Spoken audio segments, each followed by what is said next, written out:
I'm really thrilled to be here, and I am overwhelmed by the growth and the success of the New Orleans Chamber. My heart is really swelled up at the number of you that are here today and part of this organization, because from my estimation it reflects the breadth and the depth, geographically and racially, of the beautiful diversity that makes the city of New Orleans such a special place. And I thank you all for being a part of this organization. We have so much to do, and there's so many things that we can do together, especially when we seek, as a particular way, to achieve common ground.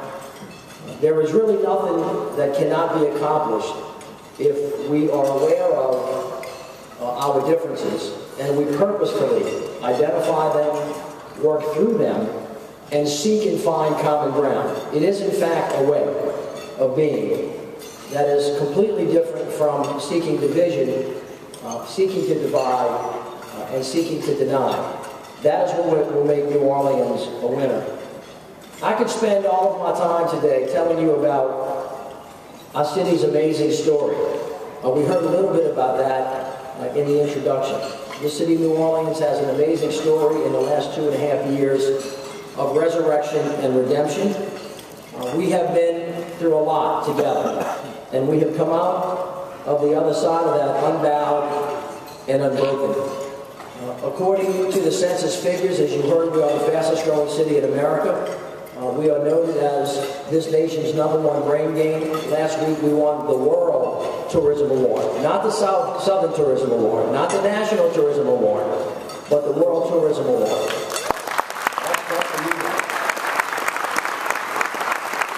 We have completely reconstructed our healthcare system with 88 primary healthcare clinics that actually lead the nation in the way that we need to deliver healthcare, which will be capped by $2 billion projects in the University Medical Center complex by the VA and LSU that will make the city of New Orleans a regional, national, and international center of excellence that will provide not only primary, secondary, and tertiary care, but quaternary care as well.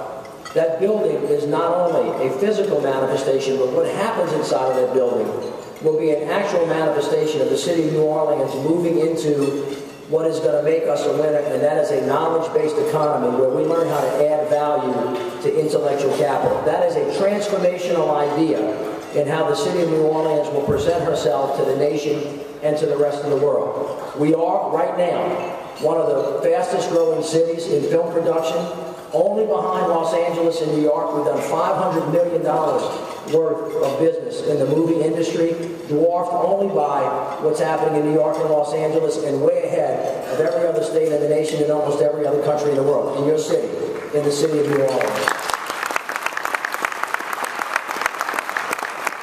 Tim Williamson and his crew continue to push the envelope on entrepreneurism in the city of New Orleans, and the NOLA Business Alliance in just 2.5 years has produced 3,500 jobs. That is an amazing start to an economic development initiative that continues to blow off the charts. Last year alone, we opened up 50 new retail businesses in the city of New Orleans. We have 2 Walmarts coming, Costco is coming, Fresh Market open, and we're going to continue to go on and on and on until the city finds its rightful place in the retail market. And on the government side, you see a $1 billion infrastructure program actually coming out of the ground. New libraries, new schools, all the kinds of things, firehouses that provide the infrastructure to make the city a place where everybody wants to do business. So you see more recreation for our kids, more blighted properties coming down, a government that is working together, a city council that in partnership with the mayor in the last 3 years has balanced every one of your budgets, has gotten rid of a 20 to 25 year historical deficit, has produced more value, and is spending 8% less. That, ladies and gentlemen, is a model for the United States of America.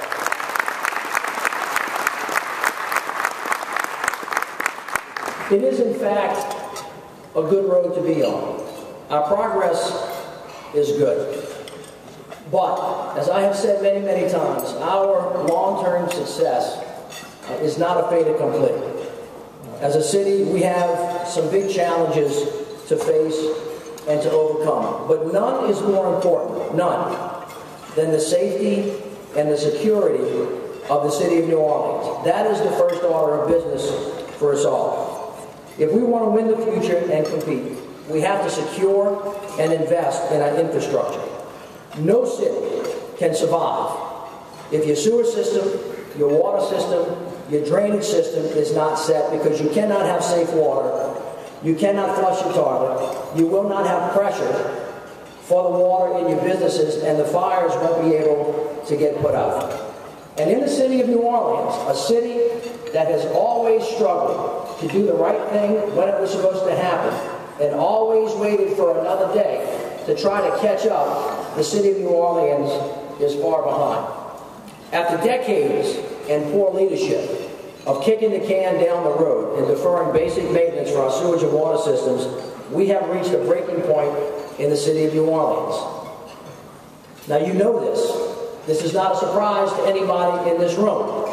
You speak under your breath about it in your cars on the way to work in the morning when you roll through puddles that have been there for some time.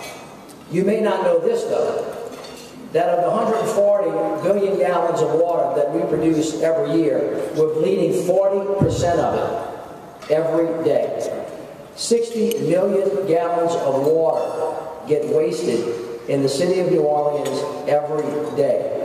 Just on the lowest scale of counting, we are losing $13 million a year unless and until we fix that. Now I want you to consider just that fact, and then understand this, that in the future, water will be the next oil. That as we think about the value of that natural resource and how important it is to us, ask yourself as a business leader how long you would survive if you were giving away 40% of your product every day.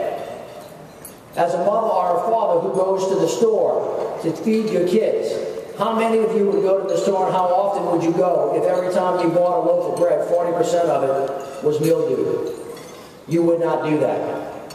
And one of the things that has occurred over time, based on the Bureau of Governmental Research's report, an organization that is renowned in the city of New Orleans, the problem has been lack of leadership, both in the political community and the business community, and on the Sewerage Water Board, that has not effectively told the people of New Orleans what it is they need to know, so that we can have the resources necessary to make our city safe and secure. As a matter of fact, as far back as 1998 or 1999, the EPA came in and said you actually potentially have sewage getting into your water system, and the EPA is now going to put you under consent decree, by the way, which we are under, and unless they give us a break, we have to be out of by 2015.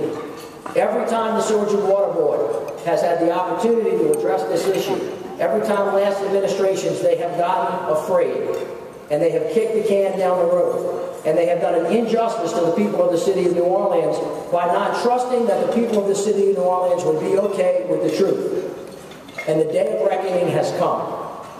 When I came into office, the Sewerage Water Board came to me and they gave me this problem. They said, Mr. Mayor, this has to be addressed. They told me that because of the EPA deadlines that we had to raise sewer rates from 19 to 20%, and it had to be done in 3 years. I told them that we had a lot to do. I told them that we had a city that was in duress, that we had to manage our way out of a crisis, that we had to be really thoughtful, and that, by the way, the people of New Orleans did not trust the government of New Orleans, that we had to restore that trust. And so I set about doing that by, number one, asking the federal government to come in and help us create a consent decree for the New Orleans Police Department and reorganizing that entity. We are 2.5 years down the road on that. Your police department is being reformed. I told them that we had to find a way, as it relates to crime, to give the kids something to do. So we had to recreate the governance structure of the New Orleans Recreation Department, and then we had to double the funding because that was critically important. I told them that we had to get our fiscal house in order first, and you allowed us, me and the City Council, and they have done a spectacular job of getting the City of New Orleans fiscal house in order. We closed a $100 million budget gap in 6 months. That's 25% of our budget. I want you to consider that Congress is struggling to talk to each other about limiting the amount of growth. We cut $100 million in cash out of our budget, 25%, by actually tightening up and cutting government with a scalpel. A couple of weeks ago, I announced the elimination of 17% of our boards and commissions. I heard the public really well, that this government's got to get small, it's got to get fast, it has to be entrepreneurial, it cannot be wasteful, it has to be effective. And for 3 years, we have gotten to work to actually get that done. We created the NOLA Business Alliance, which is a public-private partnership to help create economic development, and that entity has created 3,500 jobs. We got after Public Belt Railroad, completely reorganized the government structure, because we know very well that the public will not and should not give us money if they do not think their money could be spent well. And by the way, I sent the Sewerage Water Board back to work. And I said, that does not work for the people of the city. You have to find a better way. It's too much too soon. Go back and secure for me a plan that will make sure that if we ask the public for the money, that it will be invested wisely and that we will do the things we need to do. And as we began to talk about that, in the last 2.5 years, we have had 31 public meetings. Every one of the meetings at the Sewerage Water Board was televised. City council members sit on the Sewerage Water Board, and the Sewerage Water Board has gone out around the city and has 6 major hearings. I sent them back to the drawing board and I said, find a way and I will help you. So I got my little self on a plane. I went up to Washington, D.C. and I told the federal government, we got a problem. A lot of this happened because of Katrina. Can you help me? And we have generated over $300 million in federal funds to help rebuild the power plant for the Sewerage Water Board, right? And to buy down the amount of money that we, the citizens of New Orleans, had to pay. Then I went over to EPA, and I visited my friend Lisa Jackson, who, by the way, if you see, send her some roses, and said, Lisa, the city of New Orleans is under duress from Katrina. I know we have a deadline, but you have got to help me. And she said, Mr. Mayor, the problem is that nobody's stepping up to the plate. Nobody's really doing the things that are necessary to give us confidence that you are going to protect the drinking water of your people of your city of New Orleans. And I said, Lisa, if I can put a plan together to make that happen, will you give me some time? And she said yes. And so 2.5 years ago, the proposal was 18 to 20% over 4 years. Today, the proposal is 10% over 8 years. Now, nobody wants to pay more money. But guess what? Nobody wants to get a shot either.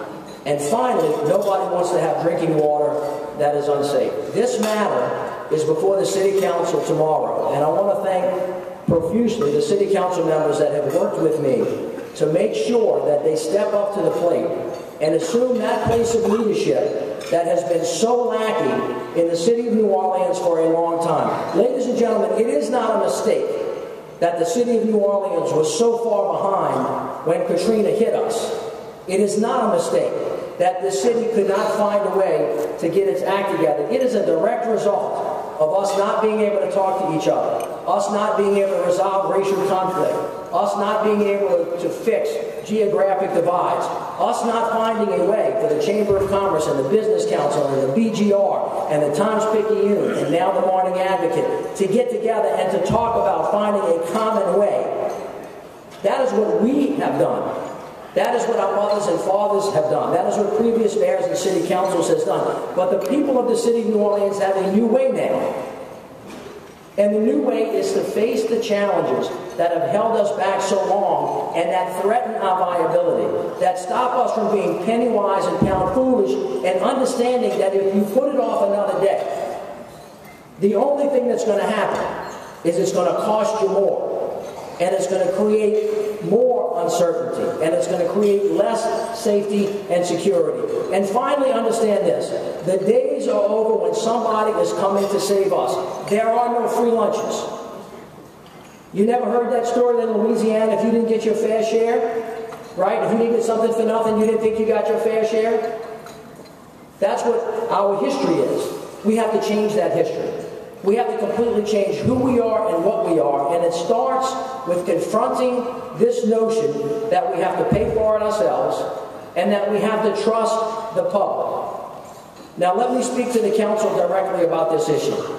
This is a very scary place for elected officials to be. In the environment that we're in, you would come to believe that if you ever told the public that you have to raise rates, ask them to do something that they wouldn't want to do, make them sacrifice, they will throw you out of office.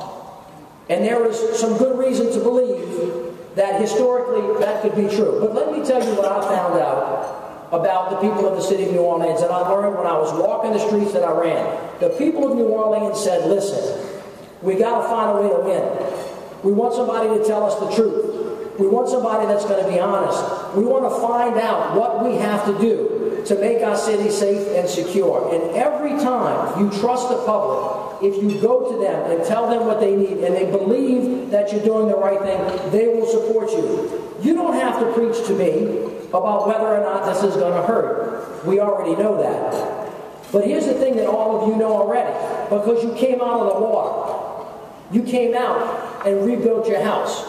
You came out and put your families back together. You came back and put your churches back together. Everybody here today made a decision to come back to the city of New Orleans, and you knew that it was not going to be a bed of roses. You knew and you accepted the responsibility of pulling the wagon for the next 4 years, 6 years, and 8 years so your children could have a better future than you have now. And you knew that the time had ended for the people of New Orleans to push off for another day what people before us should have done. And the fact of the matter is that if past administrations, past city council, past business leaders would have done their job, then this rate increase would be 1%. It wouldn't be 10. It wouldn't be 17, 18, or 19. And every business person, every individual, every family member knows that when you delay and you defer, you put at risk.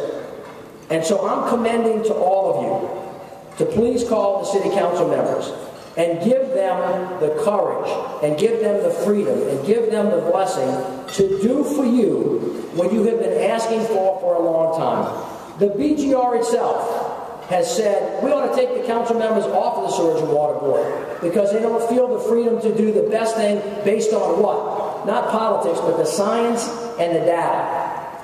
But you know what? They represent you.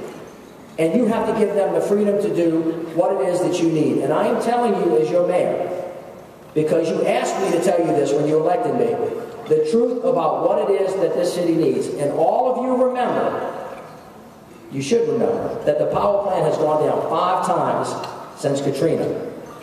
When the power plant goes down and the pressure goes below 15 psi, the water stops moving. When the water stops moving, it gets contaminated. When it gets contaminated, you get a call from your favorite mayor who says, you got to boil the water. That's aggravating, and it's dangerous. You also get a call that says, guess what, you're not going to be able to flush your toilet. Guess what? If there's a fire, we don't have the water pressure to get up to your building. No major American city can live that way. And no major American city can flourish, can't flush either, as an economic development initiative if we don't get this done. So here's my ask of you on this particular issue. It is time now to bite the bullet. I am quite amazed, to be honest with you, notwithstanding the fact that I may be the most impetuous and preaching person that you know, that anybody in the city of New Orleans would tell the people of the city of New Orleans to slow down, to wait, to let's think about it a little bit more. That's not where we are, and that's not who I am. I'm in a let's go faster. Let's do more. Let's get it done. Let's quit putting off for another day and using excuses so that we don't have to finally do the hard things. So let me just say this to you. The next 4 years are going to be harder. The next 4 years are going to be tougher. If you want to be the best in the world, you got to get up early. You got to stay up late. You have to sacrifice more. You have to help out other people. And you certainly can't put off doing what somebody put on your plate because they wouldn't do it before us. If we are the ones that have responsibility for making the city of New Orleans great again, we got to pull the wagon. You got to put that rock up the hill. And there's nothing that I can do or anybody else can do to make that easier because folks that were before us did not do what they were supposed to do. Tomorrow is the day. It is, in my opinion, perhaps the most important vote that the City Council will make in this 4 years. And it is a high risk if we do not move this thing forward. I am committed to making sure that that money is spent the right way. That is why 3 weeks ago I announced that I am in complete support of reorganizing the governance structure of the Sewerage Water Board, just like we did for Public Bell. Take that board from 13 to 9. Make sure that everybody that is recommended for appointment has subject matter expertise. Limit their terms. Make sure that they have a business plan and get that thing rolling again. And make sure that they do their job of securing good planning and good people to actually run the Sewerage and Water Board. But we cannot put this off any longer. It's been put off long enough. And I would really commend you, call the City Council, make them feel comfortable that they are doing what is required of them and that they are actually leading and giving you something rather than take it away. Thank you very much.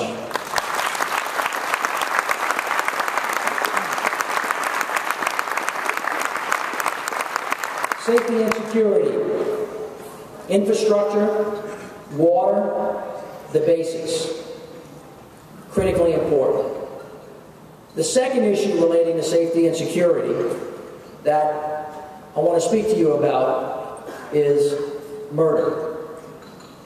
Now, I have coined a phrase that hopefully encapsulates our need to completely transform the culture of death on the streets of the city of New Orleans into a culture of life. And it is called NOLA for Life. It in fact has 5 simple pillars. Number 1, we have to stop the shooting. Number 2, we have to invest in prevention. Number 3, we have to create, we have to promote jobs and opportunity. We have to get the community involved to rebuild our neighborhoods, and we have to improve the police department. If we do those 5 things, we can create a city of peace. It begins with a laser-like focus on a small number of young men who are killed and who are being killed. Our message to them is really simple. You have to stop the shooting. Jobs, prevention, rebuilding neighborhoods, they're all important parts of the plan, but first, you got to stop the shooting. I want you to imagine a patient lying on the emergency room table, dying of a heart attack. In that moment, you don't stand there and talk to them about having a better diet, exercising. What you do is you stop the bleeding, and that is stopping the shooting. And so I'm asking every mother and father, every sister, every pastor, every judge, every neighbor, every auntie, every teacher, every outreach worker, every friend, Governor Jindal, President Obama, stand with me on this issue. Send this message that it's not tolerated in the city of New Orleans anymore. Frontline police officers, probation, parole agents, our federal partners, we're already working together. We have a strike force on the streets every day. We have the Mayor's Strategic Command to reduce murders. We also launched Ceasefire New Orleans, and our outreach workers are on the street every day. We've also partnered with criminologist David Kennedy, who has worked to reduce the murder in Boston, Los Angeles, and in New York. And his approach starts with calling these guys in, letting them know that we know who they are, we know where they are, we know who they hang out with, and that the next time that they commit a murder, we're going to be on them like red beans on rice. And we're going to be out there. But if they choose to stop, we're going to give them an opportunity to have jobs. We've created the Save Our Sons initiative to try to expand job opportunities for them. We're investing in mental health. And finally, we're working with the New Orleans Police Department. The third part of it is the NOLA for Life plan, is creating jobs and opportunity. I just told you about the impetus for the Sewerage and Water Board and the need for security. From an economic development perspective, you heard President Obama in a State of the Union speech a couple of years ago say, if America wants to win the future, we've got to outbuild the rest of the world. And infrastructure is the way to do that. So if we raise these rates, raise the $500 million over 10 years that we need, we'll be able to leverage that into $1 billion of federal money, and we will create, by independent economist reports, 25,000 jobs in the city of New Orleans, which we can use to put every kid in the city back to work. Now, every one of you younger people in here, remember where you were working when you were in high school and college. You remember it, right, with great wonder.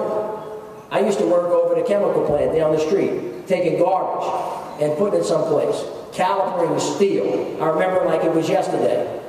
Every kid in the city of New Orleans ought to remember rebuilding the city of New Orleans by repairing its infrastructure through its pipes and its water system. We're going to have job training that we partner with Delgado on to make sure that we begin to prepare the next generation of leaders in the city of New Orleans of how to work on this. So now you see safety and security in water, job training through Delgado, infrastructure improvements, and the creation of thousands of jobs and the reduction of crime.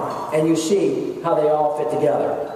It is a tragic occurrence, ladies and gentlemen, for me every day as your mayor to wake up and to have on my BlackBerry a message as sobering as this. Mr. Mayor, I'm sorry to inform you that last night at 2:00 a.m., gunshots rang out. We were called to the scene. We arrived, and what we found was a young African-American male with 3 bullet holes to his back and the back of the head. He was dead. We looked around. There are no witnesses.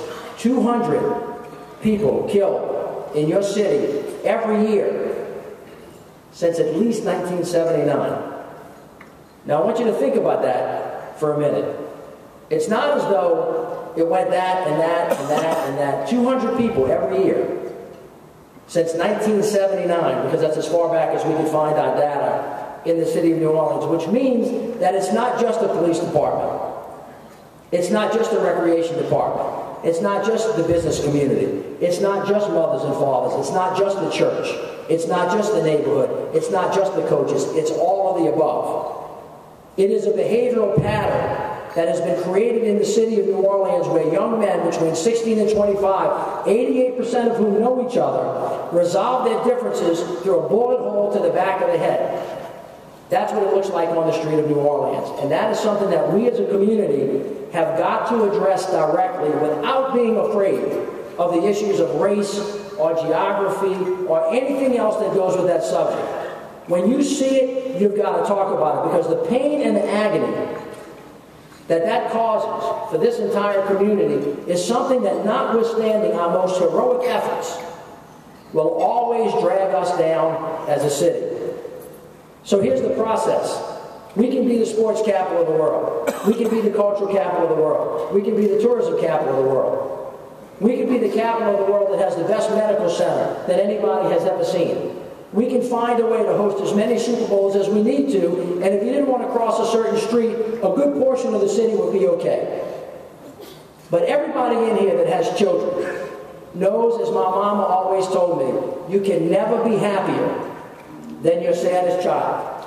And we, the people of the city of New Orleans, declared post-Katrina that we would never leave anybody behind. When 25,000 of our citizens were stuck at the Superdome and at the convention center, and the nation wept at what America looked like because we had forgotten to invest in the things that made us strong, all of us lost a piece of our soul. And I like to believe that one of the reasons why you came back here was because you believed in yourself, you believed in each other, you believed that we had the possibility of going from worst to best. And when the Saints beat the hell out of the Atlanta Falcons that night, and we went to the NFC Championship and we won the Super Bowl, I believe that every one of you felt the way that I felt, was that New Orleans could win. That's what I thought, and that's what I believe. But we cannot do it if we do not confront the hardest problems that we have head on and put off on Sunday what we ought to deal with on Saturday. We've done great stuff together. Pat yourself on the back. Feel great about it. But the most important thing is to understand the ingredients that went into how we were able to come from the back of the pack to the front of the pack in 2.5 years, and understand that your city in a short time has become this nation's most immediate laboratory for innovation and change that mayors, senators, governors, and presidents are looking at with a big wow. But I'll leave you with this. One of my favorite poems by Robert Frost. The woods are lovely, dark, and deep, but we have promises to keep. We have miles to go before we sleep. Miles to go before we sleep. Ladies and gentlemen, whether you want it or not, the burden has fallen on you. The historical burden of righting the ship of New Orleans and doing the things that the people that went before us did not do. You were called leaders for a reason, but it will not come to you for free.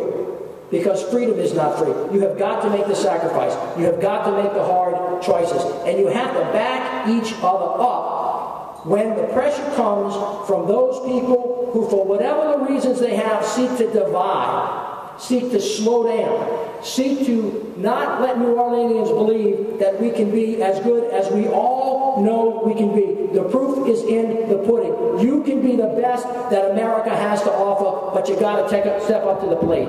You got to swing the bat when the ball comes across the plate, and you may have to make it happen. Ladies and gentlemen, the time is now. Safety, security, New Orleans, one team, one fight, one voice, one city. Thank you very much, and God bless you.